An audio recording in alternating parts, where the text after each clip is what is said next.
Ces vidéos sur les disparitions et les histoires criminelles connaissent un franc succès. La youtubeuse québécoise Victoria Charlton est de passage à Paris. Bonsoir, bienvenue à vous. Bonsoir. Ça va le jet lag? Pas oui, trop ça dur? va, Bon, ça commence à aller un peu mieux. Vous êtes arrivé hier à Paris. Merci d'être avec nous. Alors, il y a vos vidéos sur YouTube, donc je le disais. Vous avez aussi ce livre, Gardez l'œil ouvert, 15 histoires de disparitions mystérieuses avec beaucoup de suspense. C'est aux éditions de l'Homme. Qu'est-ce qui vous a donné d'abord envie, pour commencer, de vous pencher sur ces femmes et ces hommes disparus? Ça a été quoi le déclic? Pour mon livre, en fait, j'ai réuni les histoires qui m'intéressaient le plus sur YouTube. Mais je trouvais que beaucoup d'histoires manquaient de visibilité, des histoires d'adultes disparus, des personnes âgées. Et j'ai eu envie de leur donner la visibilité. Ouais, elles n'étaient pas assez traitées médiatiquement, nous dites-vous. Le déclic, ça a été quoi? Qu'est-ce qui vous a donné envie de vous intéresser à ce sujet? Vous êtes passionnée de faits divers? Vous êtes, Bien, je l'ai toujours été, oui, depuis toute petite. Et je suis tombée sur une histoire de femme disparue à Los Angeles qui s'appelle Elisa Lam. Et je suis devenue obsédée par cette histoire. Donc, j'ai eu envie comme de la partager, d'en parler sur YouTube. Et ça m'a mené jusqu'ici. Et de faire partager donc ces histoires. Alors, vous nous emmenez de Cognac en France à Los Angeles, en passant par le Québec. Le Mexique aussi, on va en parler. On va d'ailleurs peut-être regarder un extrait. C'est, je crois, votre dernière vidéo. On en parle juste après. Merci. L'histoire prend place dans la petite ville de Saint Anthony, à Terre-Neuve, au Canada. C'est une ville qui compte environ 2500 habitants. C'est pas très gros. Nous sommes à l'est du pays. C'est une province canadienne et nous sommes le 30 novembre 2016. Donc, nous avons une femme de 38 ans nommée Jennifer Hillier Penny. Ça fait 17 ans qu'elle est mariée à un homme du nom de Dean. Elle l'a rencontré à l'école secondaire. En anglais, on appelle ça un high school sweetheart. Donc c'est ça, ça fait 17 ans qu'elle est avec le même homme. C'est un pêcheur de profession. Ensemble, le couple ont 2 enfants, donc Diana de 15 ans et Marina de 21 ans. Mais le couple est en processus de divorce, donc ils sont tout récemment séparés. Et avec nous, Victoria Charlton. Comment cette histoire, par exemple, vous l'avez découverte?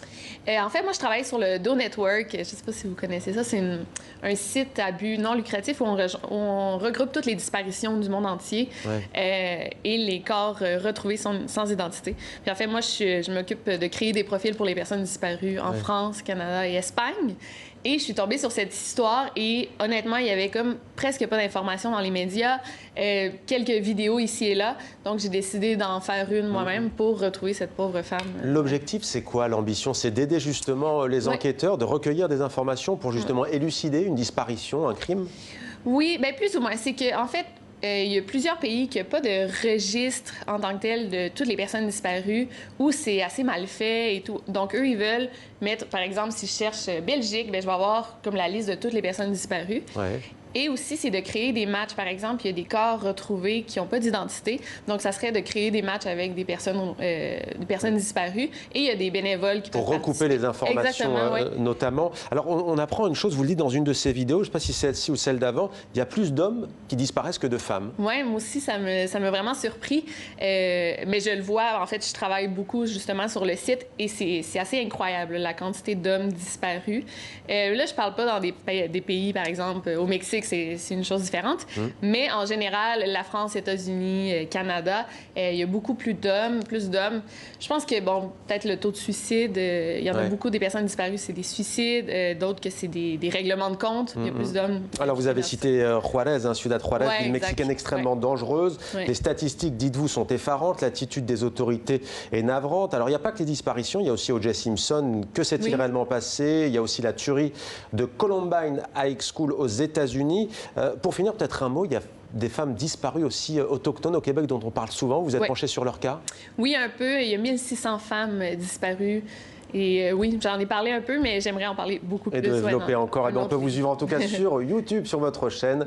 Des vidéos qui cartonnent donc. Et puis il y a ce livre, Gardez l'œil ouvert, 15 histoires de disparitions mystérieuses, les éditions de l'Homme. Merci d'être venu sur notre plateau. Merci.